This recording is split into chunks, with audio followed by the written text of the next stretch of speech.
मित्रांनो, good morning, सुप्रभात. तर लाईव्ह वेदर यूट्यूब चॅनलमध्ये आपलं मनापासून स्वागत आहे. आज 1 एप्रिल आहे. आजपासून नवीन आर्थिक वर्षाची सुरुवात होते आणि आजच्या दिवशी राज्यामध्ये काही ठिकाणी वादळी वाऱ्याचा, विजेच्या कडकडाटाचा पाऊस होण्याचा अंदाज दिसणार आहे आणि उद्यापासून हा पाऊस राज्यामध्ये याची तीव्रता वाढणार आहे. हळूहळू हा पाऊस मध्य महाराष्ट्र, मराठवाडा आणि विदर्भापर्यंत पोहोचणार आहे आणि येणाऱ्या दिवसामध्ये अनेक जिल्ह्यांमध्ये गारपीट सुद्धा आपल्याला पाहायला भेटणार आहे.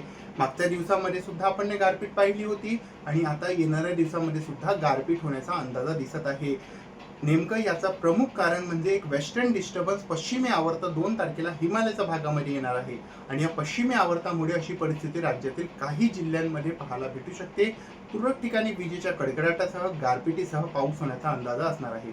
सविस्तरपणे आपण व्हिडिओमध्ये तुम्हाला GFX वेदर मॉडेलच्या द्वारे माहिती सांगण्याचा प्रयत्न करणार आहोत.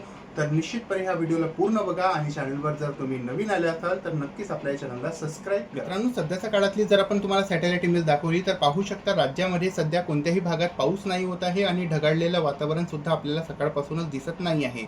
तसंच आपण जर इकडे सर्क्युलेशन बघितलं तर इकडे सायक्लोनिक सर्क्युलेशन इकडे अरब सागरच्या आसपासचा या भागामध्ये बनलेला आहे. एक सर्क्युलेशन इकडे आंध्र प्रदेशच्या आसपासच्या भागामध्ये बनलेला आहे. एक वेस्टर्न डिस्टर्बन्स 2 तारखेला हिमालयाच्या भागामध्ये येणार आहे. राजस्थानवर एक सर्क्युलेशन आहे आणि बिहारवर एक सर्क्युलेशन सध्या बनलेलं आहे. या व्यतिरिक्त महाराष्ट्राच्या आसपास सध्या कोणत्याही भागात हवामान प्रणाली सक्रिय दिसत नाही आहे, पण तुरळक ठिकाणी जो की हा सर्क्युलेशन अरब सागर आणि केरळच्या आसपास बनलेला आहे, यामुळे आज मध्य महाराष्ट्राच्या भागामध्ये वाष्पाचा पुरवठा होऊ शकते आणि काही ठिकाणी पाऊस होण्याचा अंदाज दिसणार आहे. मित्रांनो, पुढील 24 तासांमध्ये राज्यातील काही जिल्ह्यांमध्ये वादळी वाऱ्यासह, विजेच्या कडकडाटासह पाऊस होण्याचा अंदाज आहे. यामध्ये मध्य महाराष्ट्राचा भाग असू शकणार आहे. यामध्ये पुणे, सातारा, कोल्हापूर आणि इकडे बीड, परभणी, हिंगोली या भागापर्यंत काही ठिकाणी पाऊस होण्याचा अंदाज दिसणार आहे. धाराशिव, सातारा, सोलापूर या भागातही तुरळक ठिकाणी पाऊस होण्याचा अंदाज दिसणार आहे. विदर्भात आज पाऊस होण्याचा अंदाज कमी आहे. मागच्या 24 तासांमध्ये सुद्धा विदर्भात पाऊस झालेला नाही आहे आणि आज राज्यातील भरपूर ठिकाणी आपल्याला उन्हाचा चटका पाहायला भेटणार आहे. काही भागामध्ये तापमान 40 अंश सेल्सिअस पर्यंत जाऊ शकतात अशी शक्यता सुद्धा आपल्याला दिसत आहे. येणाऱ्या 48 तासामध्ये परिस्थिती बदलणार आहे आणि 48 तासामध्ये पश्चिम विदर्भ आणि इकडे उत्तर मध्य महाराष्ट्र आणि इकडे घाटकोपऱ्याच्या भागामध्ये पाऊस वाढताना दिसणार आहे.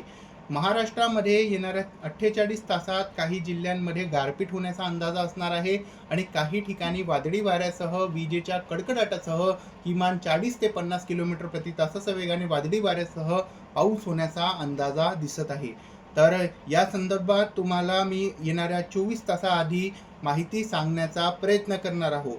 हवामान IMD करून काही अपडेट्स येतो यावर, तर निश्चित आपण तुम्हाला या चॅनलवर अपडेट देण्याचा प्रयत्न करणार आहोत. येणाऱ्या 3 तारखेला सुद्धा राज्यामध्ये पाऊस वाढताना आपल्याला दिसत आहे.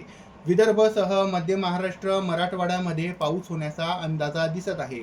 अनेक जिल्ह्यांमध्ये पाऊस होण्याचा अंदाज आहे. किमान 40 ते 50 किलोमीटर प्रति तासाच्या वेगाने वादळी वारे वाहून गारपीट होण्याचा अंदाज राज्यामध्ये दाट आपल्याला या GFX वेदर मॉडेलमध्ये येणाऱ्या 3 तारखेला दिसत आहे.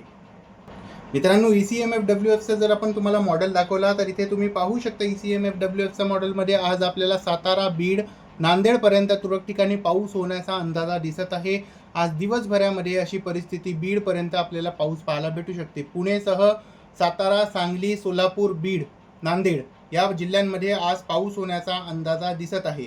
आपण पाहू शकता धाराशिवपर्यंत सुद्धा काही ठिकाणी पाऊस होण्याचा अंदाज दिसणार आहे. दक्षिण महाराष्ट्रातील आणि मध्य महाराष्ट्रातील मध्य भागामध्ये तुरळक ठिकाणी आज विजेच्या कडकडाटासोबत दुपारनंतर किंवा सायंकाळी उशिरा पाऊस होण्याचा अंदाज दिसत आहे.